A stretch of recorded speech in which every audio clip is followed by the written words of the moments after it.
What's everybody? Rice cake for the win here. And it has been a very long time since I did one of these. You say, Mike, you put videos up every week. Yes, I do. But not an actual vlog.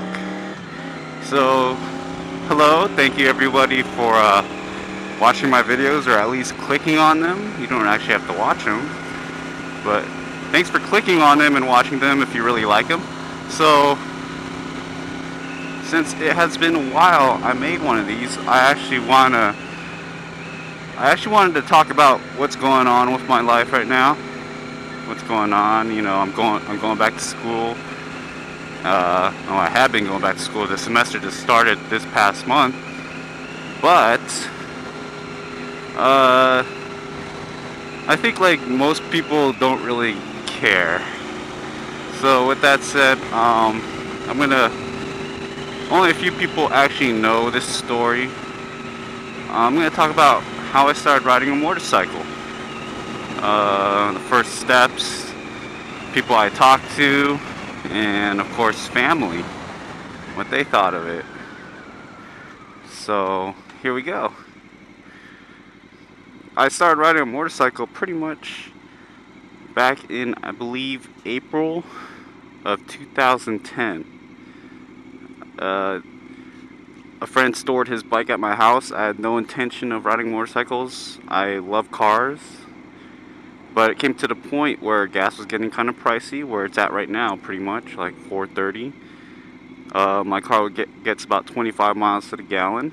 It was a turbocharged Laser, Plymouth Laser. I'm not sure if you guys know what those are, but it ended up having to be smogged. I didn't have a smog catalytic converter on there, so I only had a turbo pack exhaust, and I didn't want to deal with converting it back over because I didn't have a catalytic converter. So I ended up selling the car. I bought the motorcycle, a CB700. I took the permit test, everything. It was just talk. I was talking to my friends about it, and he just told me, yeah, you just take the permit test and you can start learning how to ride. So I was like, alright, cool. So I went and was reading the book while I was working at my other job, which was security, so there's not much to do but sit around. So I was just studying up on the book, took the written, passed it with flying colors, and after that I ended up looking for bikes, and I wanted a CB750. And of course those bikes are kind of hard to find, and they're not really what's it called, in great shape, as you should say, when you find them, because most of them are restoration projects, and people, you know, bought them to turn them into a cafe racer, but they never really got around to it. So a lot of the bikes were you know, falling apart, and that's what I saw. I knew what I was getting into, so I got a CB700. I got the bike, and the owner was actually, he died from a heart attack. And that's the number one thing I learned, is don't buy a bike from a dead guy, because you don't know what happened to the bike. You don't know what it went through. The bike had 80-something thousand, or yeah, about like 70 or 80,000 miles on it. So the guy rode that thing to the ground, and it looked great though. And the bike, it was black. I think I have a picture of it here. That was my first bike, a CB700, 1985 Nighthawk. It was a great bike. It stopped, the odometer, or the thing that counts the miles, it stopped working at 90,000 miles. I think I put another 10,000 miles on it before it actually gave up the ghost. So, with that said, my parents were actually in the Philippines when I bought the motorcycle, took the test. Like, I did it all within literally a week. I took the written and I bought a bike that week. You know, I was so gung-ho about it. And when my parents came back, I didn't know how to break the news to them. So I told my mom. She was like, okay. And she told my dad. My dad flipped. flip because he's a Filipino. But no, like he went whack. He's like, oh, those things are dangerous, blah blah blah. Those things are crazy. You're gonna get yourself killed, blah blah blah. And it was just non-stop every time. So I kind of narrowed it down to not riding when he's home, which was about 2 or 3 days a week, or not trying to go out riding when he's home. So I would ride, during when he's at work. So so time passed, and he sorry about that. Time passed, and I was replacing the back tire of the motorcycle, the CB700, and he was home. And he's like, oh, you don't have to ride. He tried reasoning with me not to ride the motorcycle. He's like, you don't have to ride the motorcycle. I'll buy you a car. And you say, oh, Mike, you're just freaking spoiled. And I'm like, here's the deal. I pay for my own bills. I pay for my own, I pretty much just live there. They, under the creed that if I go to school, I don't have to pay rent. And as long as I'm not an idiot about it and I respect them and everything, I can live there. And so with that said, I'm taking advantage of that, and I'm trying to, go to school, hopefully get my bachelor's here soon. I'm graduating this year with my associates. So it's just one of those deals. Nice Camaro.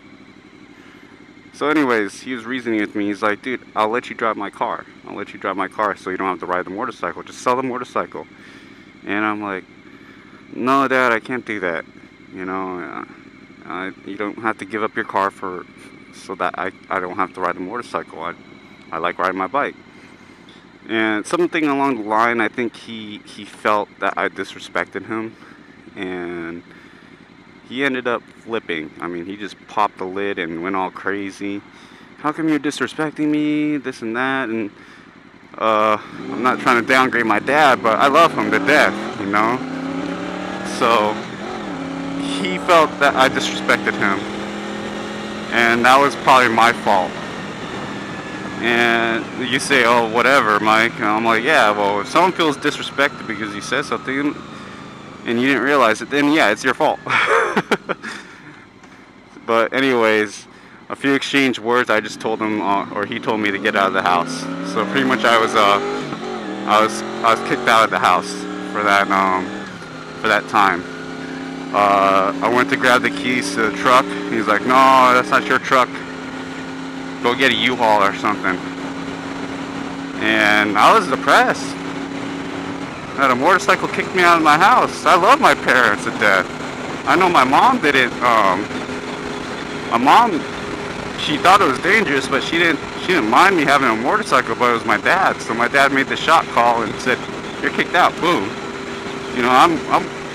I'm working a crappy job. I can't pay. It only pays for my gas and some of my necessities, but I can't pay for rent with my current job.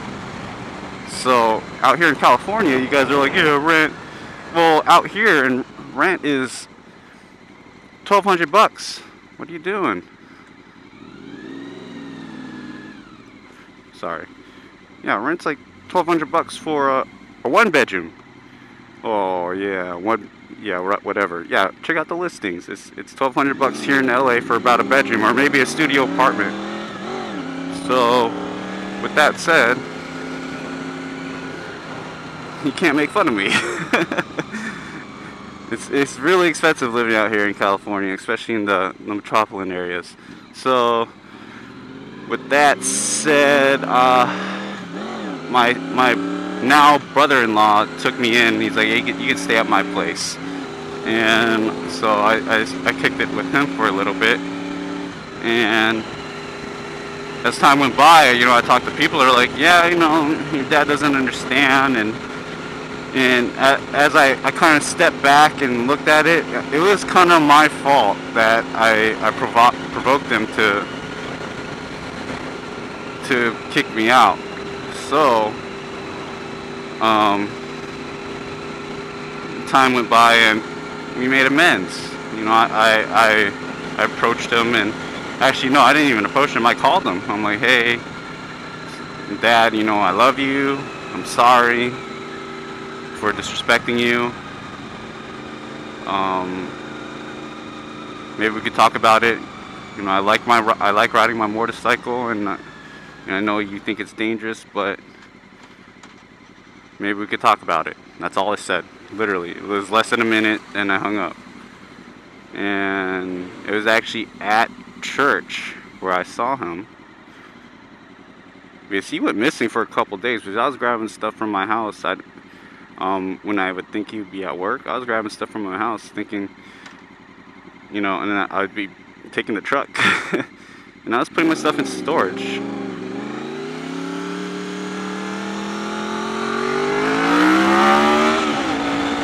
Stupid car.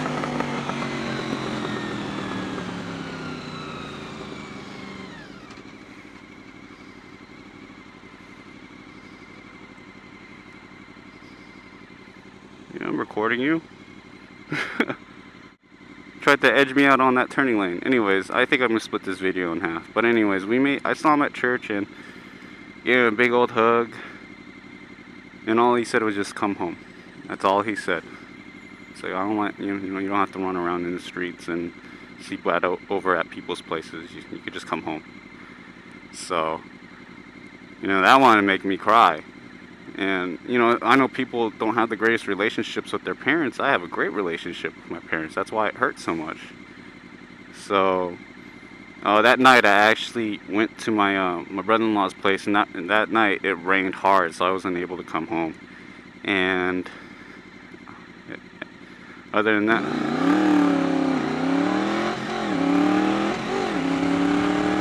it was just, I mean, that's my motorcycle story. It got me kicked out of the house a lot. Most of the time, your parents love you so much, or my parents love me so much, that they didn't want to see me get hurt. And everyone around them, my sisters and even my mom, they're like, you know, he's old enough to make that decision. And I don't know the conversations that they had. I just made the choice that, you know, this is actually my first choice I kind of made on my own without really consulting anyone. It was riding a motorcycle. I took the test, bought the bike, started riding. That was it.